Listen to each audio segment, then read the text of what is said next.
Assalamualaikum warahmatullahi wabarakatuh. Mohon izin Bapak dosen pengampu, Bapak Dr. Insinyur Sugeng Prayatno SH SMM. Sebelum saya mempresentasikan materi saya di ujian akhir semester kali ini, perkenalkan, nama saya Pramudia Bayu Pamungkas dari Prodi Manajemen kelas Weekend. Pada presentasi ujian akhir semester kali ini, saya akan membawakan atau menjelaskan tentang dana pensiun. Pengertian dana pensiun adalah badan hukum yang mengelola dan menjalankan program manfaat pensiun, termasuk dana pensiun yang menyelenggarakan seluruh atau sebagian usahanya dengan prinsip syariah. Dana pensiun adalah lembaga keuangan non-bank yang menyelenggarakan program pensiun. Dana pensiun dapat didirikan oleh perusahaan, lembaga sosial, atau orang perorangan yang mempekerjakan karyawan. Dalam istilah ISIN, pengertian dana pensiun adalah dana yang dihimpun oleh suatu perusahaan atau serikat pekerja atau badan usaha milik pemerintah atau organisasi lain. Tujuannya untuk membuat cadangan dana sebagai pembayaran pensiun bagi pegawainya yang telah memasuki masa pensiun. Dengan demikian, pengertian dana pensiun adalah dana yang dikumpulkan oleh lembaga tertentu dengan menggunakan iuran pekerja. Selanjutnya, dana tersebut diberikan kembali kepada pekerja saat masa pensiun. Next, tujuan dan penyelenggaraan dana pensiun. Fungsi dan tujuannya dana pensiun tentu sangat dibutuhkan untuk menunjang kebutuhan hidup seseorang di masa tua atau ketika tidak lagi bisa bekerja dengan baik. Manfaat dana pensiun sangat besar, karena itu setiap orang perlu menyiapkan jauh-jauh hari. Semakin awal menyiapkan dana pensiun, maka itu lebih baik. Anda tidak akan khawatir lagi tentang masalah finansial di hari tua ketika sudah mengurus dana pensiun. Adapun undang-undang yang mengatur dana pensiun adalah Undang-Undang Nomor 11 Tahun 1992 tentang dana pensiun. Dengan adanya undang-undang tersebut, siapapun dapat memiliki program pensiun. Fungsi dana pensiun adalah memberikan jaminan di usia pensiun atau saat usia tak lagi produktif untuk bekerja. Next, penyelenggaraan dana pensiun tidak bisa dilihat secara sederhana. Di sana memiliki berbagai dimensi tujuan. Secara umum, ada beberapa tujuan dilakukan penyelenggaraan dana pensiun, yaitu yang pertama, bertujuan untuk memberikan kenyamanan pada hari tua. Sering di masa pensiun, setiap karyawan ingin menikmati hari-hari tua dengan lebih santai dan tenang, termasuk bisa memiliki waktu beribadah yang lebih banyak. Maka dengan adanya dana pensiun, diharapkan ia akan lebih menikmati semua itu dengan baik. Yang kedua, membangun sikap persaudaraan dan kekeluargaan. Dengan adanya penyelenggaraan dana pensiun, diharapkan terbangun rasa persaudaraan dan kekeluargaan yang tinggi antara mereka yang masih aktif bekerja dan yang telah purna bakti dalam menjalankan pekerjaan. Ada prinsip yang diingat bahwa generasi sekarang adalah generasi penerus dari generasi sebelumnya, dan salah satu warisan tersebut tidak melupakan pada orang-orang yang telah bekerja dan berbakti demi kemajuan organisasi. Karena pada prinsipnya setiap orang diberi umur panjang pasti akan menjalani masa pensiun. Yang ketiga, membangun sistem manajemen kinerja yang sistematis. Sebuah organisasi yang baik berusaha menampilkan kinerja yang baik. Salah satu ukuran kinerja organisasi dilihat dari kekeluargaan atau kekuatan organisasi tersebut yang terbangun secara solid. Maka penyelenggaraan dana pensiun dilakukan sebagai bentuk menjamin para kesejahteraan karyawan semenjak masih bekerja, namun juga hingga karyawan tersebut adalah pensiunan dari perusahaan. Yang selanjutnya, tipe dan asas dana pensiun. Ada dua tipe dari dana pensiun dan digunakan secara luas. Program pensiun iuran dana pasti, Defined Contribution Plan, dan program pensiun keuntungan pasti atau Definite Benefit Plan. Dalam program pensiun pasti, sponsor program pensiun hanya bertanggung jawab untuk membuat atau menetapkan kontribusi atau iuran dalam jumlah tertentu ke dalam program pensiun atas nama peserta pensiun yang memenuhi syarat qualifying employee. Berdasarkan Undang-Undang Nomor 11 Tahun 1992, penyelenggaraan program pensiun didasarkan pada asas-asas sebagai berikut. Ada 5. Yang pertama, asas keterpisahan kekayaan dana pensiun dari kekayaan pada badan hukum pendirinya. Yang kedua, asas penyelenggara dalam sistem pendanaan.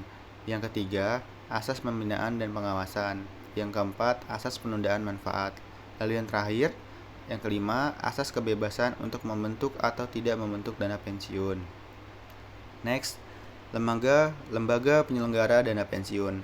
Beberapa lembaga yang menyelenggarakan dana pensiun dan bersifat wajib sesuai dengan undang-undang antara lain BPJS Ketenagakerjaan untuk pekerja swasta, PT Taspen Persero untuk pensiunan ASN, dan PT Asabri Persero untuk purnawirawan TNI Polri.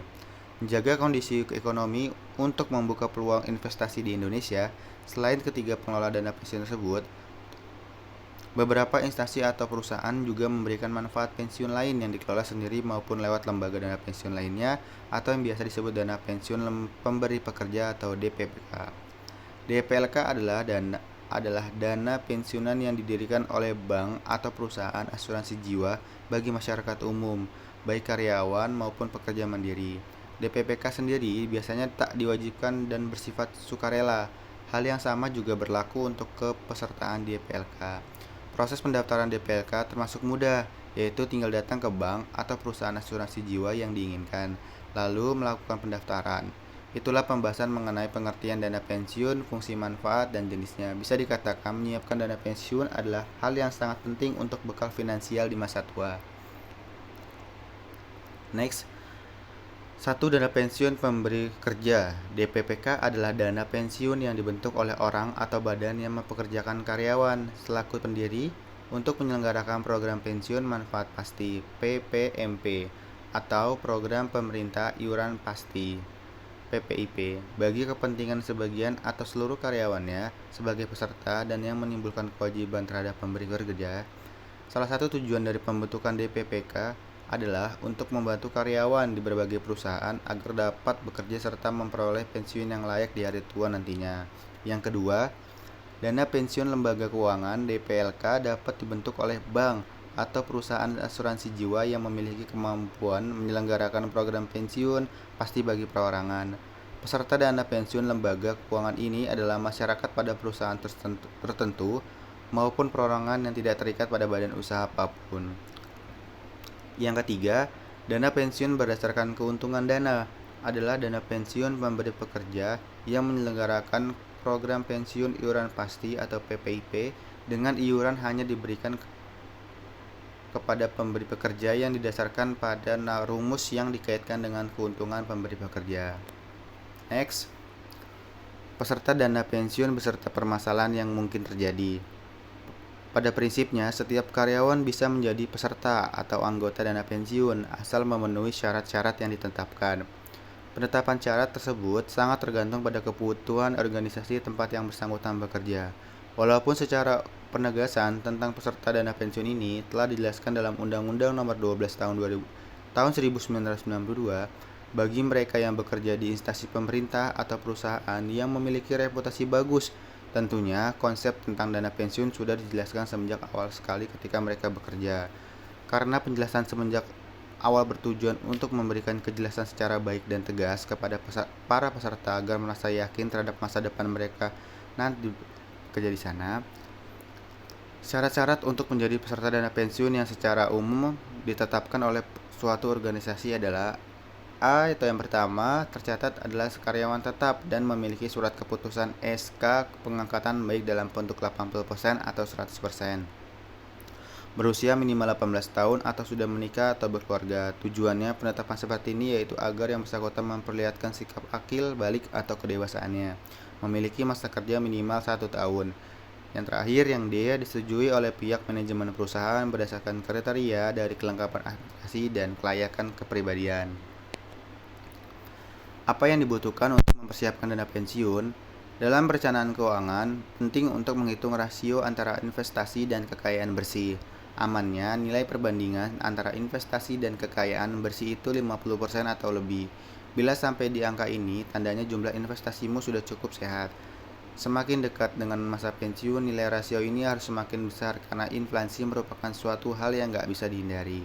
Makanya, mumpung masih muda dan produktif, manfaatkan waktu yang ada untuk mengumpulkan aset dan dana pensiun supaya masa tua jadi aman dan tentram.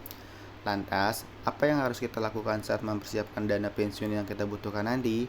Yang pertama, hitung dan cari tahu apa saja kebutuhan di masa pensiun. Mencari tahu kebutuhan masa pensiun adalah hal yang wajib kita lakukan, karena dari kebutuhan inilah akan muncul beberapa jumlah pengeluaran kita nanti. Lakukan perhitungan secara rinci mengenai berapa yang dibutuhkan untuk kebutuhan pokok seperti biaya makan, transportasi, listrik, air, perawatan hunian, serta tanggungan dan sebagainya. Yang kedua, tentukan kapan mau pensiun. Kini semakin banyak orang yang memutuskan untuk pensiun di usia muda, namun agar tetap dapat melanjutkan hidup dengan nyaman, dibutuhkan strategi keuangan khusus. Sebagai gambaran, yuk lihat contoh kasus di bawah ini. Michael berusia 30 tahun dan bercita-cita untuk pensiun di usia 55 tahun. Jadi, Michael memiliki rentang waktu 25 tahun untuk berinvestasi guna mengumpulkan dana pensiun.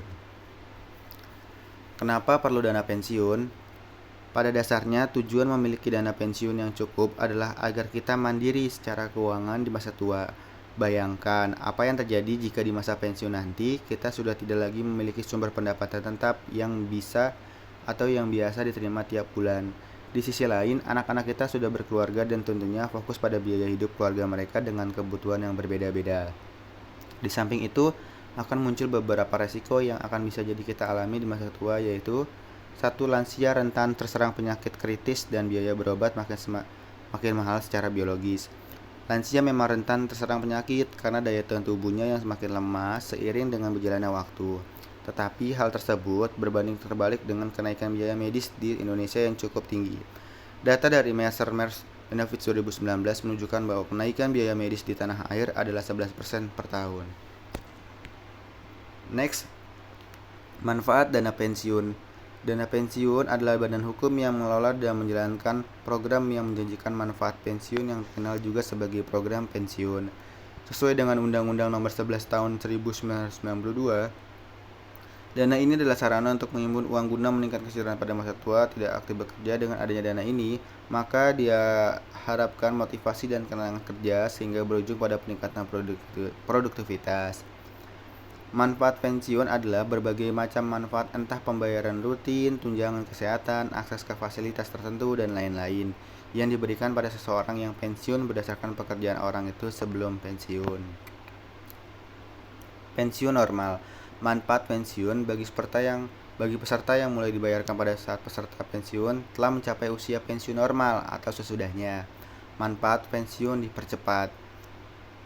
Manfaat pensiun bagi peserta yang dibayarkan bila peserta pensiun pada usia tertentu sebelum usia pensiun normal. Manfaat pensiun cacat. Manfaat pensiun bagi peserta yang dibayarkan bila peserta menderita cacat. Jenis-jenis dana pensiun. Berdasarkan Undang-Undang Nomor 11 Tahun 1992 di Indonesia terdiri dari 3 jenis dana pensiun. Yang pertama, dana pensiun pemberi pekerja. Dana pensiun yang dibentuk oleh orang atau badan yang mempekerjakan karyawan selaku pendiri untuk menyelenggarakan program pensiun manfaat pasti atau program pensiun iuran pasti bagi kepentingan sebagian atau seluruh karyawannya yang peserta dan yang menimbulkan kewajiban terhadap pemberi pekerja. Nomor 2, dana pensiun lembaga keuangan. Dana pensiun pemberi pekerja yang menyelenggarakan program pensiun iuran pasti dengan iuran hanya dari pemberi pekerja yang didasarkan pada rumus yang dikaitkan dengan keuntungan pemberi pekerja. Peserta bisa siapa saja, baik karyawan ataupun pekerja mandiri atau wirausaha. Bisa siapa saja karyawan yang pekerja mandiri atau wirausaha. Ada banyak varian produk DPLK yang ditawarkan oleh bank atau lembaga asuransi. Varian ini merupakan kemana nantinya dana DPLK tersebut diinvestasikan sesuai dengan pilihan peserta DPLK. Beberapa pilihan diantaranya: pasar uang. Dana akan diinvestasikan ke instrumen pasar uang seperti SBI. Surat berharga. Dana akan diinvestasikan ke dalam surat berharga seperti obligasi. Saham. Dana akan diinvestasikan ke instrumen saham. Campuran. Dana akan diinvestasikan ke instrumen campuran dari masing-masing kategori investasi di atas. Masing-masing varian di atas memiliki potensi keuntungan dan kerugian yang berbeda-beda. Jadi, para calon peserta DPLK atau investor harus mengetahui profil risiko sebelum memiliki produk. Tujuan dana pensiun. Setiap pihak memiliki tujuan masing-masing yang berbeda, yaitu pihak pemberi pekerja, lembaga pengelola, dan karyawan bagi pekerja. Dana pensiun bertujuan: 1. Memberikan penghargaan kepada karyawan yang telah lama mengabdi kepada perusahaannya. 2. Agar pada masa pensiun tersebut, karyawannya mendapatkan jaminan. 3. Memberikan rasa aman pada karyawan. 4. Meningkatkan kinerja dan motivasi karyawan. 5. Meningkatkan citra perusahaan di mata masyarakat.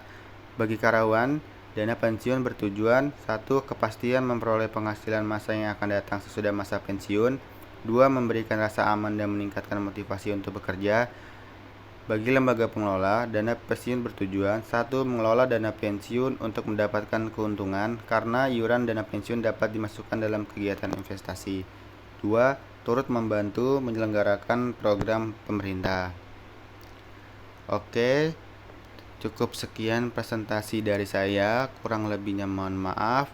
Saya akhiri. Wassalamualaikum warahmatullahi wabarakatuh.